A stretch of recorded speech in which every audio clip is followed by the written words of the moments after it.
Assalamualaikum warahmatullahi wabarakatuh. Kami dari kelompok 3 akan membahas tentang waspadai orang licik. Sebelumnya, pernahkah kita merasa sudah berbuat baik, tapi justru dimanfaatkan? Atau pernah percaya pada seseorang, lalu ternyata ia punya alat niat tersembunyi di balik kata-katanya? Dalam kehidupan sehari-hari, baik di lingkungan sekolah, pekerjaan, bahkan pertemanan, kita akan selalu bertemu tipe orang yang pandai memanipulasi, bermuka dua, atau mengambil keuntungan tanpa kita sadari. Hari ini kita akan membahas bagaimana mengenali tanda-tanda orang licik, bagaimana melindungi diri agar tidak mudah dimanfaatkan, dan bagaimana tetap menjadi pribadi yang baik tanpa kehilangan kewaspadaan. Karena kebaikan itu penting, tapi kebaikan tanpa batas bisa menjadi pintu masuk bagi kelicikan orang lain. Mari kita pelajari bersama agar kita tidak hanya cerdas dalam ilmu, tetapi juga bijak dalam memahami karakter manusia.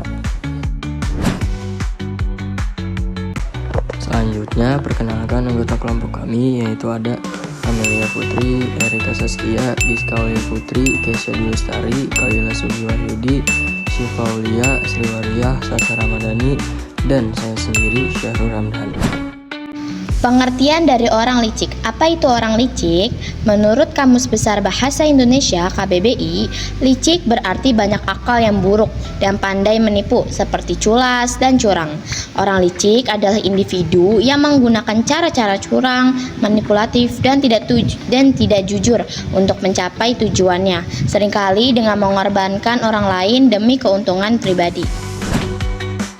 Ciri-ciri orang licik yaitu berkata manis di depan tetapi menjelekkan di belakang, pandai memutarbalikkan fakta, tidak jujur dan sering berbohong, suka memanfaatkan kelemahan orang lain, suka menebar fitnah dan adu domba, berpura-pura menolong padahal ingin mengambil keuntungan. Dampak negatif: 1. Merusak kepercayaan. 2. Menimbulkan konflik. 3. Merugikan orang lain. 4. Merusak reputasi diri sendiri. Selanjutnya, bahaya sifat licik bagi orang lain. Yang pertama, licik membuat seseorang menjadi serakah. Orang yang licik nafsunya tidak pernah ada ujungnya. Ia berbuat seperti orang yang haus meminum air laut. Makin diminum, makin haus. Yang kedua, orang yang licik inginnya menjadi nomor satu. Orang licik tidak peduli dengan kemampuan yang tidak seberapa. Ia akan berusaha menyingkirkan orang yang bisa menghalangi ambisinya. Yang ketiga, ada selagi ia butuh, ia mendekat. Orang licik selagi ia tidak butuh, ia menjauhkan diri dan menceritakan semua kejelekan dan memfitnah orang, tanpa ia mengingat budi dan kebaikan selama ia berteman pada orang tersebut. Ia seperti kacang, lupa dengan kulitnya. Cara menyikapi orang licik: 1. Tetap tenang, jangan terpancing emosi. 2. Waspada terhadap pola dan perkataannya. 3. Jaga jarak dan batasan dalam berinteraksi. 4. Jangan mudah percaya, cek kebenarannya. 5. Tegas jika perilakunya merugikan.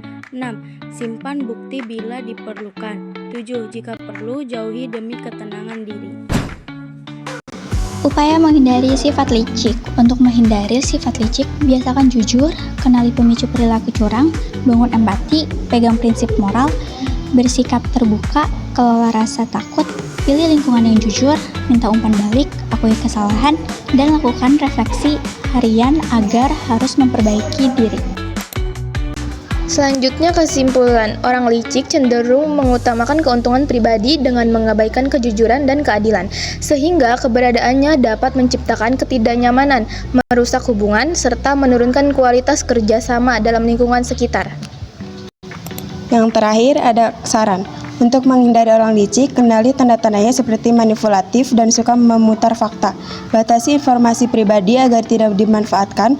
Bersikaplah tegas dan cek setiap informasi atau niat mereka. Jaga jarak secara perlahan, tetap tenang agar tidak terpancing, dan mintalah dukungan dari orang terpercaya jika situasi mulai merugikanmu. Demikian pembahasan mengenai orang licik dan cara menghindarinya. Semoga penjelasan ini membantu kita lebih waspada, lebih bijak dalam menilai sikap seseorang, dan tidak mudah dimanfaatkan. Tetaplah berbuat baik, tapi jangan lupa melindungi diri. Sekian dari kelompok kami, kurang lebihnya mohon maaf. Wassalamualaikum warahmatullahi wabarakatuh.